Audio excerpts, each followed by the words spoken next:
नमस्कार। आप सभी का स्वागत है राजस्थान संवाद में। और हमेशा की तरह हम उन विषयों पर बहुत गहनता से आप तक सारी जागरूकता लाते हैं। और उसके लिए उन विषयों पर जो जानकारी रखने वाले अलीट वो लोग हैं जिनको बहुत ज्यादा नॉलेज है उन विषयों पर, उनको भी आपके समक्ष लेकर आते हैं। और ऐसे ही आज एक इंटेलेक्चुअल विषय पर हम लोग बात करने वाले हैं, जो कि है demonetisation. Now, demonetization is again and again going on in India, and बहुत सारे लोगों की बहुत सारी राय है, कुछ पक्ष में है इसके, कुछ विपक्ष में है इसके।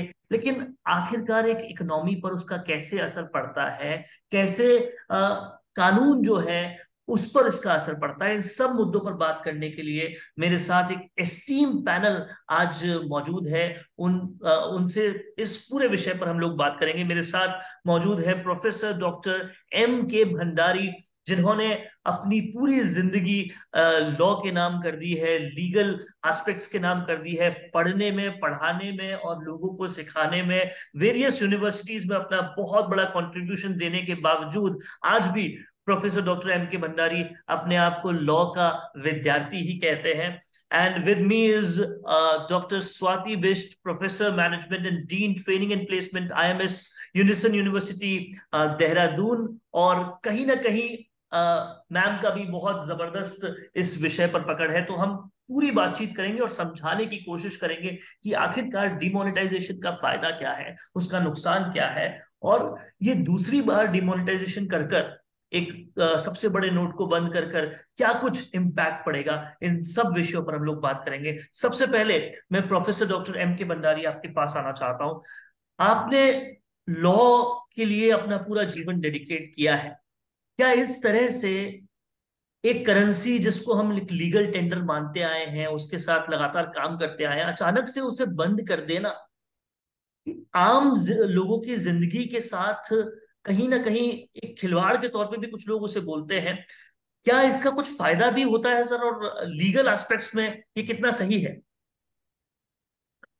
Thank you, Varun.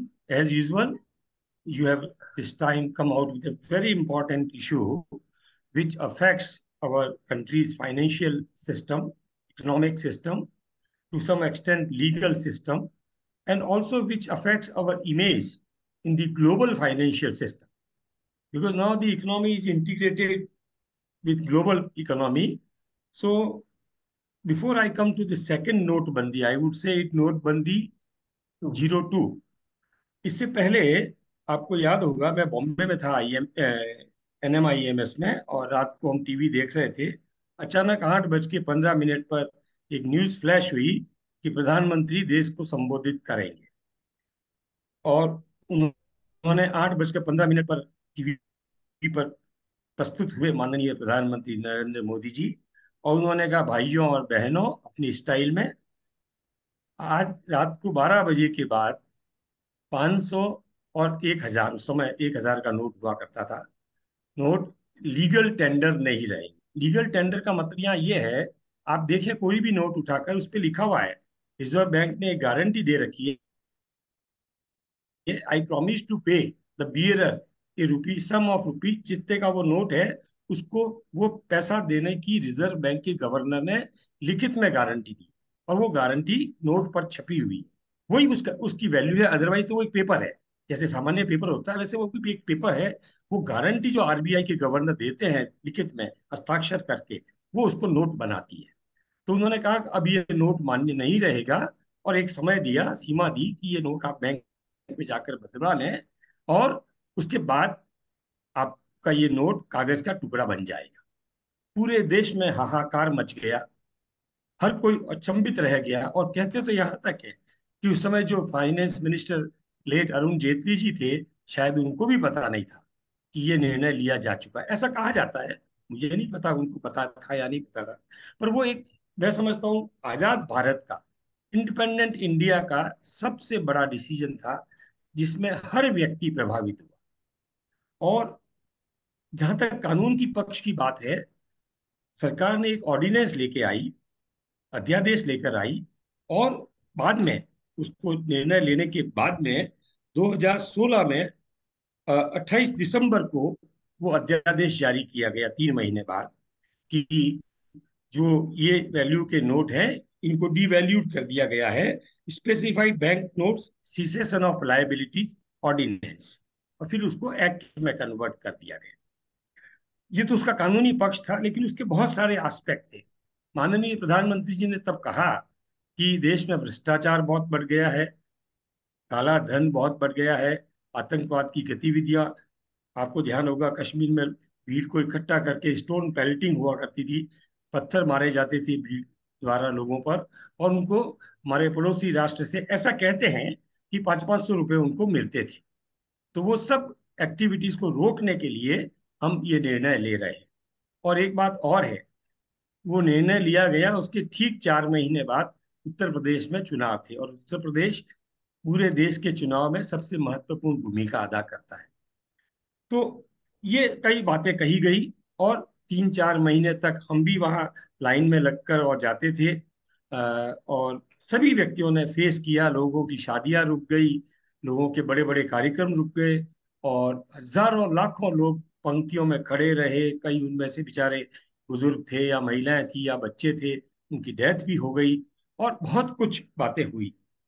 लेकिन महत्वपूर्ण बात यह है, अ, स्वाति जी इस पे और अधिक प्रकाश डालेगी, वो इकोनॉमिक्स और मैनेजमेंट की एक्सपर्ट है, कि सरकार ने काले धन की जो बात कही थी, 99.3% नोट वापस बैंक में आ गए।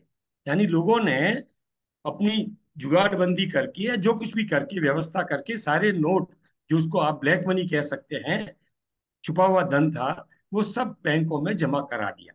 और मैं ये कहना चाहूंगा यहाँ पर जिम्मेदारी के साथ कि बैंक ऑफिशियल्स, मैं नाम तो नहीं लूंगा किसी बैंक का, लेकिन बैंक ऑफिशियल्स को जबरदस्त करप्शन करने का मौका मिला।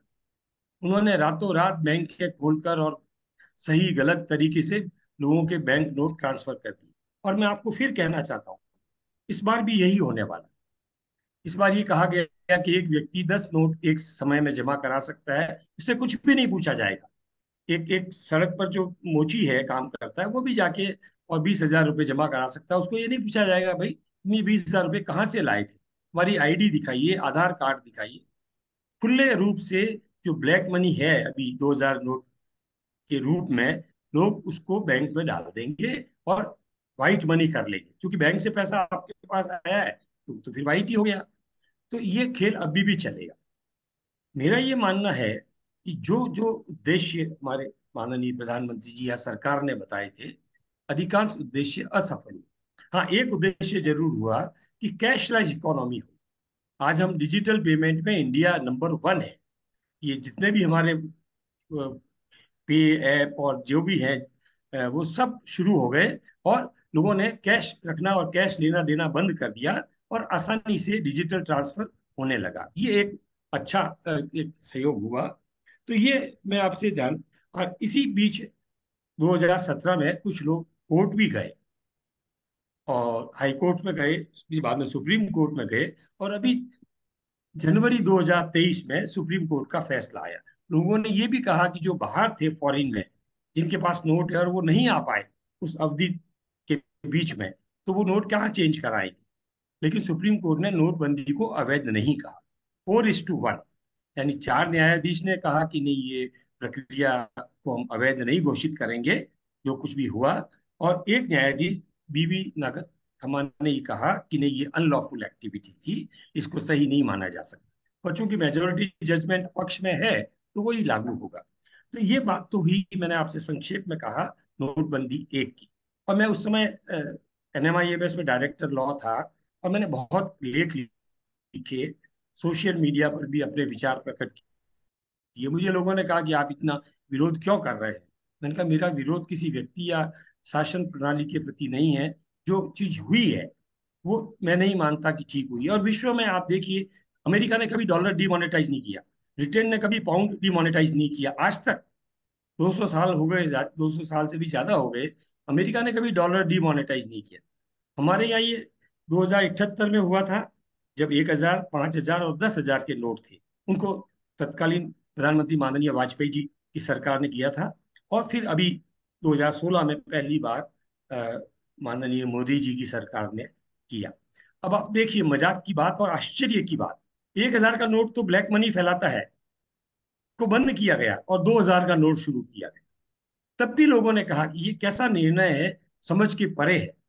हालांकि उसके भी तर्क दिए गए कि नोटों की कमी हो जाएगी, तुरंत नोट हमको लोगों को उपलब्ध करवाने पड़ेंगे, इसलिए 2,000 का नोट हम ला रहे हैं। लेकिन धीरे धीरे उस समय भी ये क्लियर था, स्वाति जी एग्री करेंगी, कि ये नोट आने वाले समय में बंद कर दिया जाएगा। अब मजाक की बात देखिए, एक तरफ हम 5 ट्रिलियन इकोनॉमी बनने का दावा करते हैं कि हमको भारत को 5 ट्रिलियन डॉलर की इकोनॉमी बनाना है, और हमारा जो सबसे बड़ा नोट है आज 2,000 का बंद हो जाने के बाद 500 का नोट है। 1978 में हमारा सबसे बड़ा नोट था 10,000 रुपए का, जब हमारी इकोनॉमी बहुत छोटी थी। तो अब 500 रुपए के नोट के साथ हम 5 ट्रिलियन डॉलर की इकोनॉमी बनने का दावा कर रहे हैं। अब जहां तक इस नोटबंदी की बात है, इसको हम नोटबंदी नहीं कहेंगे। मैं आपको ये क्लियर कर दूं कि पिछले वाला जो डीमोनेटाइजेशन था 2016 का, उससे ये अलग है। इसमें सरकार ने यानी आरबीआई ने ये कहा है कि 2,000 का नोट लीगल टेंडर है, यानी मतलब वैलिड है, इनवैलिड नहीं है। और आप एक सीमा के अंदर इसको परिवर्तित करा लीजिए। You can change 2,000 rupees note with 500 और any other denomination note, go to bank, and procedure has been kept very simple. Now this has again been challenged in the court कि आपको you have to take some document for changing the note. But as of now, the process is started from today itself, and luckily we are discussing it today, the same aspect. So as of now, there is no procedure. You just step into bank, give 10 notes of 2,000, get 20,000 rupees back in exchange. And you can go number of times. You can go every day, once in a day, every day till 30th of September. So this is not demonetization in that sense. But yes, after 30th September, the government, the Reserve Bank or the other banks, they will not change your 2,000 note. And if it is with you, it will be almost dead. But again, there is a confusion. In RBI, yesterday only, RBI governor has said that don't be panicked. Don't worry. Your 2,000 note after 30th of September will be a legal tender. Now there is a confusion, big confusion. If it is legal tender after 30th of September, then why should we change? We can purchase things or buy things with 2,000 note, but that won't happen. अभी भी मैं ये देख रहा हूँ, आज भी news थी टाइम्स ऑफ इंडिया में, कि सोना वैसे 60,000 रुपये 10 ग्राम है, लेकिन अगर आप 2,000 के नोट से सोना लेना चाहते हैं तो वही ज्वेलर या बुलियन मार्केट में आपको 70,000 रुपये का 10 ग्राम मिलेगा, क्योंकि वो 2,000 रुपये लेने की रिस्क ले रहा है। आपसे 2,000 का नोट ले लेगा, लेकिन आपको सोने के लिए 70,000। तो ब्लैक मनी का और करप्शन का तो की शुरुआत तो पुनः हो गई। तो ये बहुत सारे मुद्दे हैं और भी इस पे बात करेंगे। मैं समझता हूँ अब हमें स्वाति जी की ओपिनियन लेनी चाहिए। मैंने कुछ बेसिक बेसिक मुद्दों पर अपने विचार दिए हैं, आगे भी अगर अवसर मिलेगा तो और कुछ बातें कहूँगा। स्वाति जी, राइट। सर ने कहा, thank you yes. So much sir for your kind views. जो कुछ भी सर ने कहा उसमें से ही बहुत सारे सवाल जो है वो बनते हैं। सबसे राइट। तो ये कि 140 करोड़ लोगों का ये देश, जो बिना पुलिस के हेलमेट भी नहीं पहनता, उस देश के सारे पैसे को अगर मॉनिटर करना है, बैंक में लाना है, तो उसके लिए सिंपल अकाउंट खोल देने से काम नहीं होगा। और कई सारा पक्ष ये भी कहता है कि ये प्रक्रिया के लिए ये डिमोनेटाइजेशन जरूरी था कि बैंक्स में सब पैसा आए, ताकि वो मॉनिटर हो पाए, और ताकि हम डिजिटल पेमेंट्स या ऐसी सारी चीजों में सबसे आगे जाने के पीछे भी ऐसी ही वजह आगे आती है जब हम इस तरह की स्ट्रिक्टनेस करते हैं। तो सवाल नंबर एक तो ये कि ऐसी स्ट्रिक्टनेस होने से अगर हम डिजिटल पेमेंट में सबसे आगे आते हैं तो क्या ये अच्छा है या बुरा। दूसरी चीज, आज हमारा देश टैक्स देने में भी पिछली सरकारों में या पिछले वक्त में जितना टैक्स एक साल में कलेक्ट होता था, अब उतना टैक्स एक महीने में कलेक्ट होने लग गया है। तो क्या इसकी भी वजह या इसके भी पीछे डिमोनेटाइजेशन एक एस्पेक्ट है? अगर ये दोनों वजह वो केटर करता है तो क्यों डिमोनेटाइजेशन बुरा है? Swati ji. Thank you, Varun ji, for the question. Actually पहले तो लेट्स अंडरस्टैंड दैट डीमोनेटाइजेशन का ये जो इम्पैक्ट हुआ है 2016 में, जब डीमोनेटाइजेशन हुआ था, जब 500 एंड 1000 रुपीज की करेंसी को बंद किया गया था, तो उस टाइम पे जो टोटल सर्कुलेशन आपका परसेंटेज था इन नोट्स का, दैट वाज अबव 85%।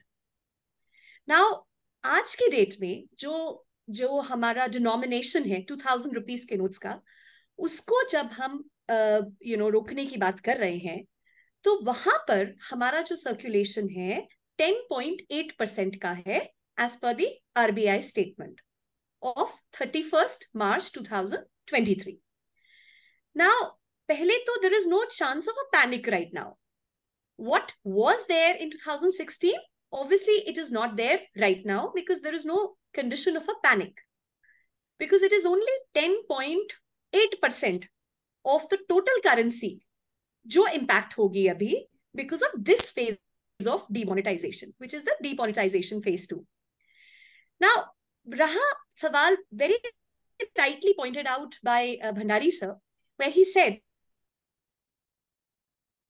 that क्या ये एक विशियस साइकिल है? एक्चुअली ये एक विशियस साइकिल है। हम लोग एक चीज से निकल के दूसरी चीज में आ रहे हैं। We are saying that we are trying to curb corruption, but somewhere we are getting victimised again.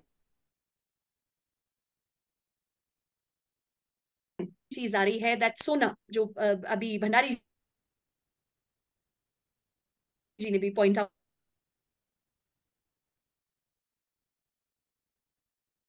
Out किया, that 2000 notes, they are now buying gold from it. Jewelers are accepting it. And जैसे कि Bhandari sir ने बहुत rightly point out किया कि 60,000 का वो 70,000 पर 10 ग्राम चार्ज कर रहे हैं, और कई कई शहरों में इवन ज्यादा चार्ज कर रहे हैं। नाउ ये एक विशियस साइकिल है जहां करप्शन का एंड नहीं हो रहा है। हम दूसरी तरह के करप्शन को, we are it's a cycle, तो चीज खत्म नहीं हो रही है। हम डेफिनेटली एक विशियस साइकिल में फंसते चले जा रहे हैं।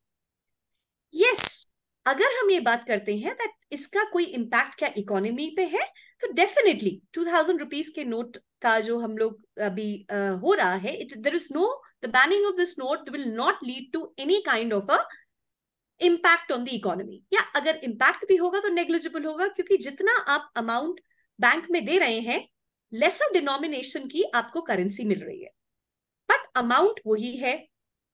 बट ये जो चीज हो रही है, that is actually giving rise to a lot of corruption of other forms. कल का न्यूज़पेपर में और हर सोशल मीडिया में एक न्यूज चल रही थी कि जोमैटो में जब से अनाउंसमेंट हुई है, Zomato is flooded with 2000 rupees notes. Cash on delivery में लोग सिर्फ 2000 रुपए के नोट दे रहे हैं। People are ordering more, but people are only giving cash on delivery, and people are only buying their food from this 2000 rupees note.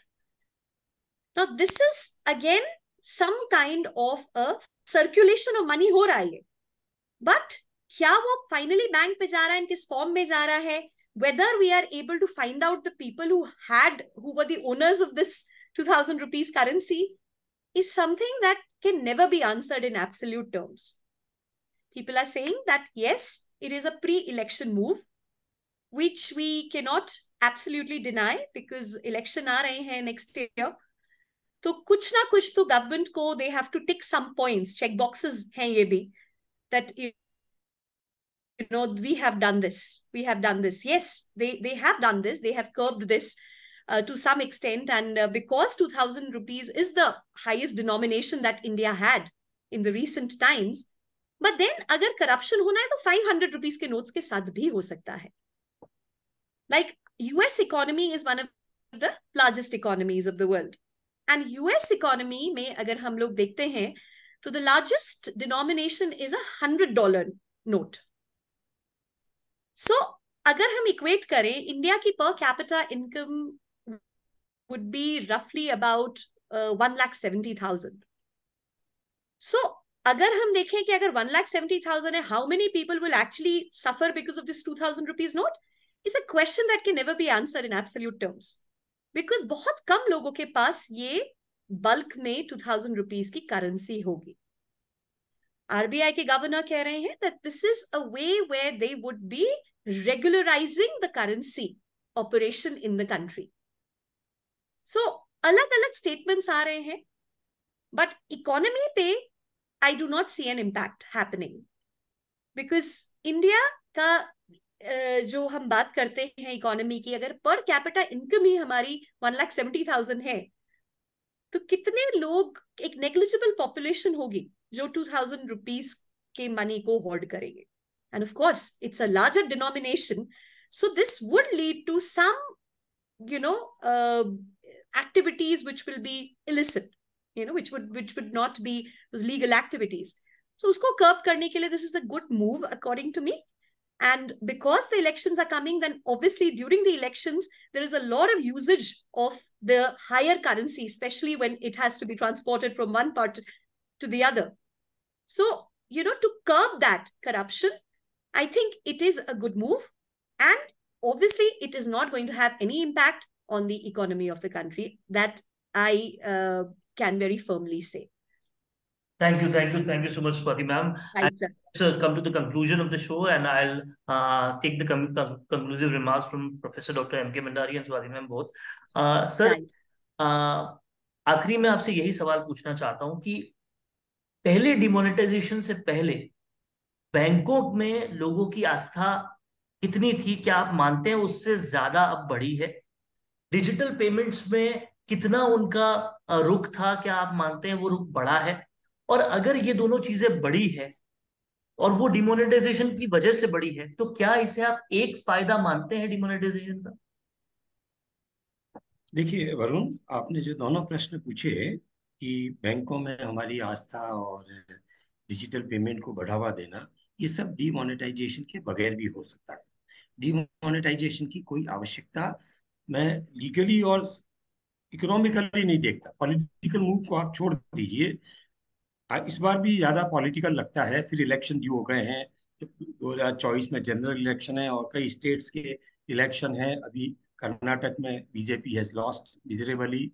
मैं उन पॉलिटिकल मूव में, आप जानते हैं, मैं नहीं जाता कभी, क्योंकि वो एक कंट्रोवर्शियल सब्जेक्ट है. और चूंकि हम लीगल स्कॉलर हैं या मैनेजमेंट के स्कॉलर हैं, तो हम पॉलिटिक्स को एड्रेस नहीं करते.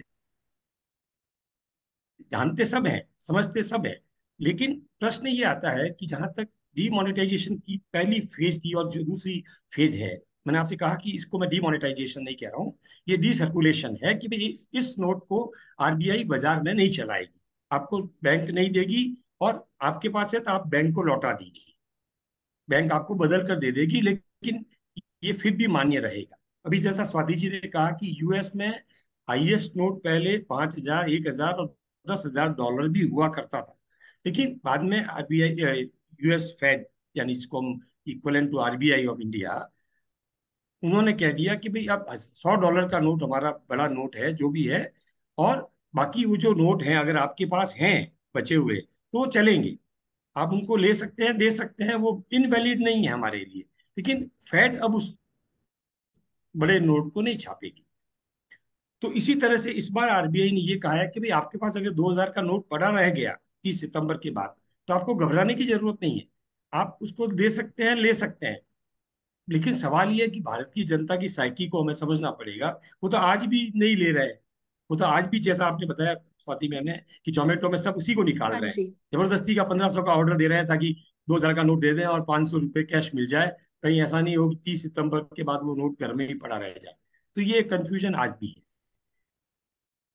तो बैंकों का विश्वास तो नहीं बढ़ा. मैं आपसे ये स्पष्ट कहना चाहता हूं कि पहले हमारे बैंक ट्रांसपेरेंट थे, फेयरनेस थी, ऐसा माना जाता था भाई बैंक में करप्शन कम है.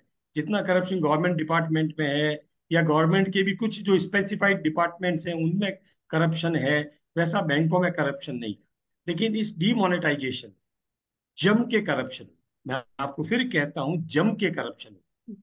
लोगों ने रात को 2-2, 3-3 बजे तक बैंक खुली रखी, आपका पैसा आपको था, चाहिए था, लौटाया, दिया, एक्सचेंज किया, बदले में कमीशन लिया, सब कुछ हुआ. और इस बार भी होगा, मेरा ऐसा मानना है. वही प्रणाली, the same system will also be there. और दूसरी बात कि जहां तक 2,000 नोट का सवाल है, मैंने आपको भी शेयर किया, पुण्य प्रसून जोशी एक बहुत अच्छे पत्रकार हैं, उनका एक वीडियो है और बहुत सही उन्होंने बताया आंकड़ों के साथ विद रिसर्च कि आपको 2000 के नोट में तो करप्शन दिखता है कि ये एक सोर्स ऑफ करप्शन है। 500 के नोट में करप्शन नहीं दिखता। 500 के नोट उन्होंने बताया कि 6475 नोट, रुपए नहीं, 6475 500 के नोट छपे पिछले, कह रहा है दिस इज व्हाट आरबीआई। और उनमें से 4500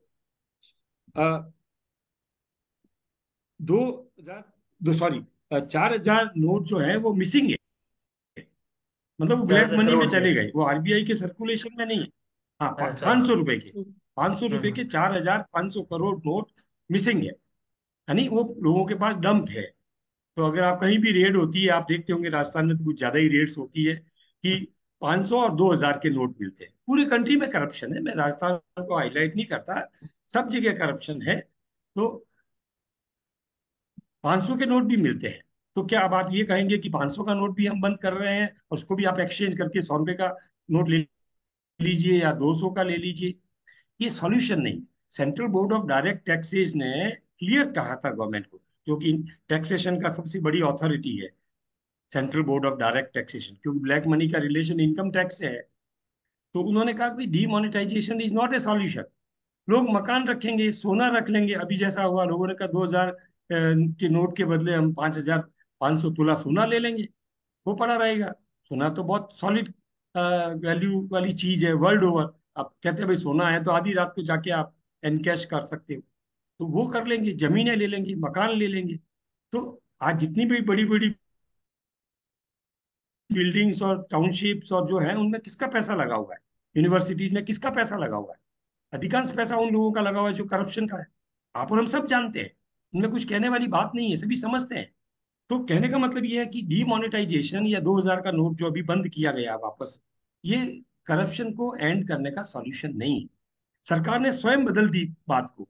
जब पता लगा कि करप्शन तो एंड नहीं हो रहा है, 99% नोट पास बैंक में आ गए, तो उन्होंने कहा नहीं नहीं नहीं, हमारा मतलब ये है कि हम ये डीमोनेटाइजेशन पहला वाला इसलिए हम कर रहे हैं कि इससे कैशलेस ट्रांजेक्शन को बढ़ावा मिलेगा।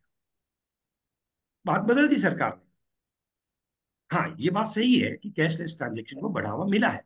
अब हर आदमी सोचता है भाई मुझे आपको 500 रुपये देने हैं तो मैं अभी पेटीएम से आपको ट्रांसफर कर देता हूँ, 5000 भी कर सकता हूँ, 20,000 भी कर सकता हूँ। तो करेंसी नोट का चलन कम हुआ, प्रिंटिंग कम हुई। दूसरी बात, सरकार से ये पूछा जाना चाहिए कि आपने क्यों तो 2000 का नोट छापा और क्यों बंद किया? छापने की कॉस्ट कितनी आई? करोड़ों में आई, करोड़ों में, और वो वेस्ट हुई। अब आप उस 2000 के नोट को लेकर इकट्ठा करके और आप डिस्ट्रॉय करेंगे, क्योंकि आपके पास रखने की जगह नहीं है चेस्ट में, फिर आप उसको डिस्ट्रॉय करेंगे, उसकी भी कॉस्ट आएगी। तो आपने ये डिसीजन क्यों लिया कि आप 1000 रुपए के नोट की डिजाइन बदल सकते थे, उसका कलर वो बदल सकते थे। और पहली दूसरी सबसे महत्वपूर्ण बात, कोई भी डेवलप्ड कंट्री आप पूरी वर्ल्ड में देख लें, कोई डिमोनेटाइजेशन नहीं करता है। हमारी करेंसी की वैल्यू खत्म होती है। आज फॉरेन में आप 2000 रुपये का नोट लेके जाएंगे, वो कहेंगे अरे भाई आपके नोट का क्या है, आज है कल बंद हो जाएगा। नहीं नहीं, हम वैसे भी, मैं तो वर्ल्ड ओवर घूमता हूँ, आप जानते हैं, इंडियन रुपीज को कोई एक्सचेंज करने को तैयार ही नहीं होता। स्वाति मैम भी बहुत बार जाती हैं। बिल्कुल सर। आप कहें डॉलर है, 2 मिनट में आपको करेंसी दे देगा, कोई भी है करेंसी उस चाहिए, करेंसी डॉलर की। चाहिए, या तो वो मना कर देगा और या बहुत ज्यादा चार्जेस लेगा, क्योंकि रुपए की इंटरनेशनल मार्केट में वैल्यू नहीं। और फिर जब इस तरह के हम एक्शन लेते हैं तो और भी हमारे इंटरनेशनल मार्केट में वैल्यू कम होती है। ये मेरा मानना है, one can differ on the points, लेकिन मैं समझता हूं कि कुल मिला के किसी भी country like India which is considered now to be most fast developing economy in the world, such actions are not sound actions. Such money is not a wiser decision, in my opinion, and I beg to differ it. I have a reason for that, legally, economically, and also people, again, now people will have lot of time wasting in queue, and they will be made use by big people who have black money in their chest. They will use labors. Now industrialists will use labor, builder will use labours, भाई जाओ और जरा change करा के लाओ, तुमको एक visit में 500 रुपये दूंगा, 10 बार जाके कराओ, तुमको 5,000 रुपये मिल जाएंगे। I don't think this is a very sound move. So, thank you so much, sir, for your kind remarks. And Swati ma'am, your conclusive remarks on this. Well, I think I quite agree with Bhandari sir here, because this is not a permanent solution. It can give you some short-term results, but I think it is definitely not a long-term solution. Corruption is deeply embedded in the system. People are finding ways to dispose their 2,000 rupees notes. And what they are doing is they're buying gold, they're buying durables, consumer durables, white goods. And probably they're also investing in real estate. As rightly pointed out by Bhandari sir, people who have already hoarded these 2,000 rupees notes would not be the common people, would be the people who would be a part of the larger corruption. Now, they would be using and making use of probably the laborers or people who are subordinates. And the subordinates and the laborers and the people who are maybe working under them, or, you know, in the society who are in need of money, for some commission, they would be the ones who would be getting this 2,000 rupees exchanged. So this is definitely not a long-term solution. It is a vicious cycle. We are not trying to put a full stop to corruption in totality. Right. And we are going round and round. I would like to say here. Varun ji. So, आज के इस पूरे video में हमने ये जाना और समझा प्रोफेसर डॉक्टर M.K. भंडारी और स्वाति मैम से कि किस तरीके से डिमोनेटाइजेशन एक अंत नहीं है करप्शन का, और डिमोनेटाइजेशन एक सही मूव बहुत हद तक नहीं है, और इसके अलावा भी बहुत सारे और ऑप्शंस हो सकते थे जो सरकार ले सकती थी। इससे अननेसेसरीली करप्शन बढ़ भी रहा है, और कहीं ना कहीं इस पूरे मूव से एक तरह से पूरी इकोनॉमी जो है वो एक अननेसेसरी टाइम वेस्टिंग सिचुएशन में जा रही है, जो कि नहीं होना चाहिए था। Thank you so much professor doctor M.K. Bhandari and Swati ma'am to be with us. Thank you so much. हर साल हजारों छात्र परीक्षा की तैयारी के लिए smart solved papers 1 week series पढ़ते हैं और उन्हें परीक्षा में बहुत अच्छे अंक मिलते हैं। कई छात्र विश्वविद्यालय से किताबें भी नहीं खरीदते हैं और केवल 1 सप्ताह की श्रृंखला के साथ अध्ययन करते हैं और वे बहुत आसानी से पूरे नॉलेज और इंफॉर्मेशन के साथ परीक्षा पास कर सकते हैं। यदि आप राजस्थान के किसी भी विश्वविद्यालय में पढ़ रहे हैं और अपनी वार्षिक या फिर सेमेस्टर परीक्षा की तैयारी करना चाहते हैं, तो smart solved papers 1 week series आपके लिए एक अच्छा विकल्प है। 1 सप्ताह की श्रृंखला से अध्ययन करना छात्रों के लिए कई तरह से सहायक होता है, क्योंकि परीक्षा में पूछे जाने वाले अधिकांश प्रश्न 1 सप्ताह की श्रृंखला में उपलब्ध होते हैं। राजस्थान के सभी विश्वविद्यालयों में BA, BSc, BCOM, MA, MSc, MCOM पाठ्यक्रमों के छात्र अपनी परीक्षा की तैयारी के लिए स्मार्ट 1 वीक सीरीज को डाउनलोड और उपयोग कर सकते हैं। BA, BSc और BCom जैसे सभी UG पाठ्यक्रमों के लिए स्मार्ट 1 वीक सीरीज जारी कर दी गई है। ये सभी सीरीज विश्वविद्यालयों द्वारा सत्र 2021 से 22 के लिए जारी पाठ्यक्रम के आधार पर तैयार की गई है। छात्र लेख में नीचे उपलब्ध प्रत्यक्ष लिंक से पहले दूसरे और अंतिम वर्ष के लिए 1 सप्ताह की श्रृंखला की PDF फाइल डाउनलोड कर सकते हैं। Smart solved papers 1 week series के साथ परीक्षा की तैयारी के टिप्स। पढ़ाई के समय का स्केड्यूल बनाएं, समय का सदुपयोग करें, हर पेपर के सिलेबस को समझें, रिवीजन के लिए नोट्स बनाएं, त्वरित तैयारी के लिए 1 सप्ताह की श्रृंखला का प्रयोग करें, पिछले वर्ष के प्रश्न पत्रों और मॉडल पेपर्स को हल करें। परीक्षा की तैयारी के लिए और अच्छे अंकों से पास होने के लिए smart solved papers 1 week series खरीदें और सभी को सलाह भी दें।